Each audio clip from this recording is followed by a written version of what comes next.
If there's one thing Drake loves, it's spending.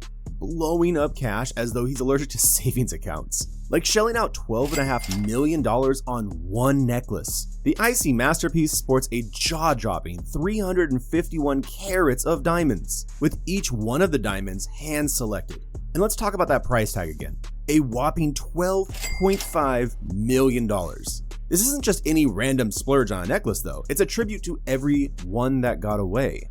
That's right, Drake owns a custom necklace made with 42 diamonds, each representing an engagement that almost happened. Can you imagine getting that close to a proposal 42 times? I mean, that's one expensive way to tell everyone you've got commitment issues.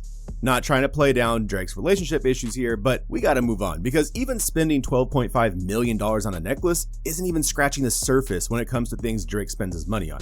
So strap in tight. From multi-million-dollar cars to sprawling estates, here are the stupidly expensive things Drake owns. By the way, if you like videos like this and would love to see more like it, then go ahead and give us a like and subscribe below.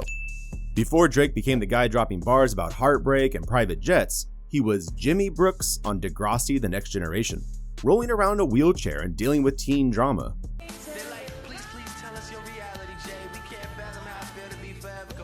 After 7 years of high school melodrama, Drake ditched the wheelchair, signed with Lil Wayne's Young Money label, and became one of the world's most successful rappers with a net worth of $250 million.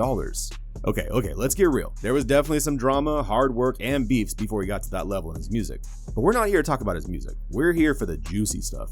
And for that, we're going to start with one of the wildest items in his portfolio of excess, his very own private jet, Air Drake. Drake's a busy guy, which means he needs to jet off at a moment's notice. Enter Air Drake, a private Boeing 767 with a staggering value of $185 million. But here's where things get a little bit interesting. Drake didn't spend a dime to snag this jet. Apparently CargoJet, which is the company that owns the plane, figured out that Drake's massive social influence was worth more than any advertising budget. So they handed over the keys to their own personal publicity machine straight up to Drake. And you know that if Champagne Papi is running around in it, it's not just your average aircraft. We're talking gold-painted walls, leather seats, 3 private suites, 2 living rooms, a business lounge, and even room to host a full-blown party at 30,000 feet. And get this, it even has space for 45 passengers, so basically a private nightclub with wings. And you need to see the interior decor. Again, the gold walls, chocolate brown sofas, lounges with massive TV screens, and unique lighting across the ceiling. This thing makes other private jets look like economy class. And don't even think about overhead compartments cluttering up this space. This baby is open and airy. And Drake made it his own. He literally put his name and brand all over this baby. We're talking custom Air Drake branding, an OVO owl logo slapped on the engines and fuselage. So make no mistakes, this is his, and he wants you to know it. When you're traveling all over the world, you need a home base to relax. And Drake has a number of those. Let's start with his YOLO estate in California's Hidden Hills. Named after his famous line, "You only live once," the $7.7 million mansion became Drake's playground in 2012. It covers a sprawling 12,500 square feet on a 3-acre lot, complete with 6 bedrooms and 10 bathrooms. From the outside, it may look like a modest English Tudor manor, if modest means a blend of rustic wooden beams and charming white and brown wood accents. Though it's more subtle than his other fortress, the YOLO mansion has become a famous party spot, and let's just say Drake's neighbors know it all too well.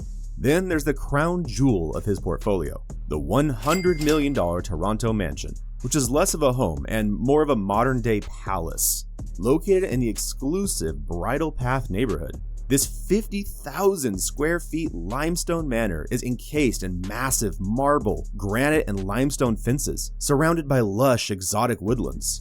With the help of designer Ferris Rafuli, Drake transformed it into a place of luxury. Think massive limestone floors, gold chandeliers, and plush furnishings. Not stopping there, Drake also expanded his real estate empire in Hidden Hills. The Hidden Hills estate actually consists of 3 separate properties, bought because, well, Drake's parties can get a little out of hand. In a show of next-level neighborly goodwill, he promised to keep things low-key, but he also said he'd buy any nearby homes if his lifestyle disrupted their privacy. And they eventually did, so he had to fulfill his promise. Now his estate includes his primary YOLO residence, plus 2 adjacent homes he purchased for $3 million and $4.5 million each. It's safe to say that in Hidden Hills, Drake doesn't just own a home, he practically owns a neighborhood. You know what rhymes with rappers? Chains. And Drizzy Drake's got quite a lot of them. First up, his $1 million crown jewel of Toronto chain. Crafted by Alex Moss, this masterpiece in 18-karat white gold took a full year to make and features VVS diamonds in white, blue, and yellow, all paying homage to the Toronto skyline.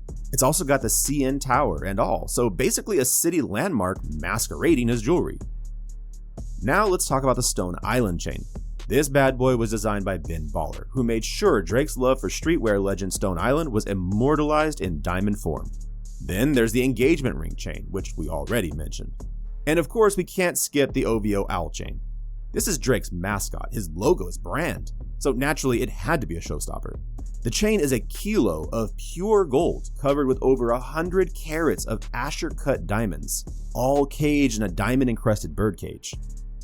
And just when you thought things couldn't get shinier in this collection, Drake teams up with Frank Ocean's brand Homer for an insane Homer chain valued at $1.89 million.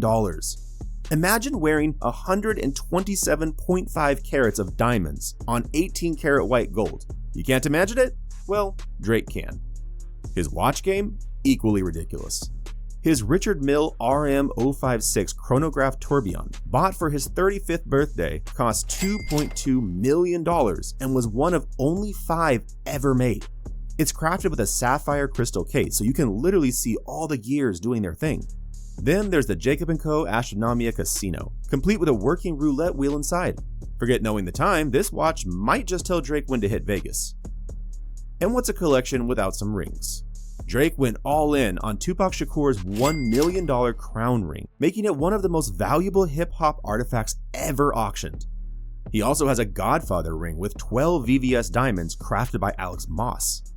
He also owns the minimalist Homer bracelet from Frank Ocean's brand, which cost $1.8 million, and the Cartier Love bracelet, a staple since 2018. This piece costs up to $62,000, and get this, it literally locks on your wrist with a tiny screwdriver. So Drake, if you're seeing this, please don't lose that screwdriver. And then there's one of the most expensive pairs of shoes on the planet in his collection, though calling them shoes might be a bit of a stretch. These solid gold Air Jordan 10s, created through a collaboration between OVO and Air Jordan, are more art pieces than wearable kicks. They weigh over 100 pounds and are pretty much impossible to wear, and Drake shelled out a cool $2.1 million for them. And finally, we come to Drake's car collection. You knew we'd be here eventually, right? Once Drake hit it big, he left his Acura days in the rearview mirror and swapped it out for something a little bit flashier. A Bugatti Veyron Sang Noir. That set him back a cool $2.2 million. And this isn't just any Bugatti, it's one of only 12 ever made, making Drake the only Canadian to own one. This beast doesn't just look intimidating, it also has a top speed of 253 miles per hour, accelerating from 0 to 60 in just 2.5 seconds. If you ask me, that was the moment Aubrey officially transformed into Drake. Of course, one supercar wasn't enough. He added the Mercedes-Maybach G650 to the lineup. Get this too, only 99 of these majestic beasts exist, and each one easily costs over a cool $1 million. Drake's clearly on a first-name basis with Mercedes at this point because he's also rolling around in a Maybach S600 too. And this isn't your everyday, I just got my tax return purchase. This one starts at almost $600,000. That's just a starting price. Imagine how much it costs after customizing to his taste, because of course he did that. But even that is pocket change compared to his next toy, the multi-million-dollar Ferrari LaFerrari. And not just any LaFerrari, a sunshine yellow one. He snagged this iconic car in 2018, but this one isn't just sitting in the garage. When you spend that kind of money on a car, you want people to know. So he got the vehicle soaring above the stage during his concert.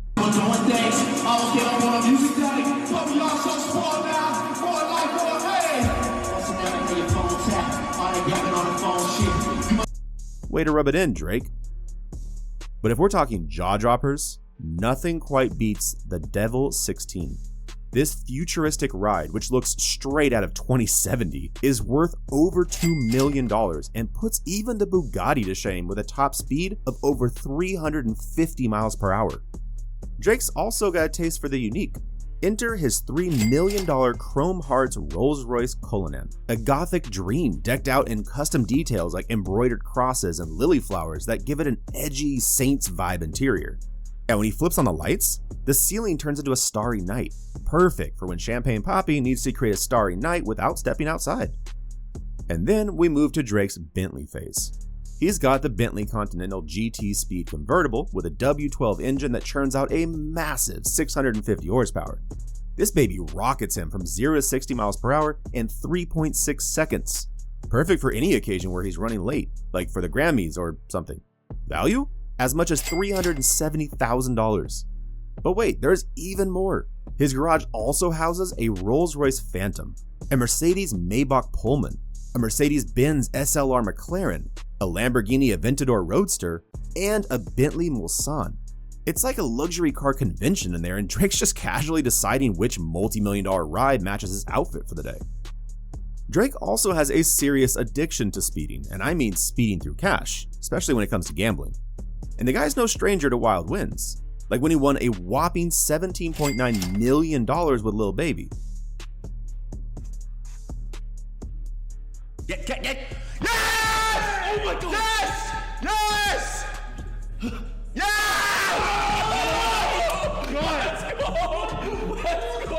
But like every gambler knows, luck's got a funny way of swinging both ways. Just ask him about that $25 million he lost betting with French Montana. Ouch. Now, while Drake may know his way around a roulette wheel, when it comes to sports betting, we're looking at a different story altogether. His legendary losing streak in sports betting hit new lows when he dropped $2.6 million on UFC bets in 2022 alone, including a painful $1.5 million wager on Israel Adesanya to beat Alex Pereira. Yeah, you know how that one went. In fact, his bad luck in sports betting is so notorious that he even has earned himself a little curse. Fans have coined it the Drake curse. If he bets on a team, people bet the opposite, unless you're trying to lose yourself some money. And of course, we're not forgetting the club he bought in Houston called The Ballet, which he swears isn't a strip club, but rather a, quote, new dance experience for amazing women. Yeah, whatever you say, Drake. If you're a fan of Drake, you'll know that he's obsessed with basketball, and he's even the ambassador of the Raptors. But this guy takes it to another level with some legendary courtside trolling. Case in point, the 2019 finals. Ahead of Game 1, Drake decided, as a good ambassador, to mess with Steph Curry's head a bit. How? By hunting down a rare vintage jersey of Steph's dad, Del Curry, from his brief stint with the Raptors. The jersey was such a collector's item that the owner wasn't even willing to sell it initially. As it turned out, Drake was quite persuasive, and of course $15,000 can change a lot of minds. The effect? Seeing Curry on the back of a Raptors jersey when he rolled up courtside obviously did a number on the Warriors. Drake is wearing a Del Curry Toronto jersey tonight. What do you think? And the trolling seemed to pay off. His Raptors went on to win that series. Now that's some level of hardcore trolling to aspire to.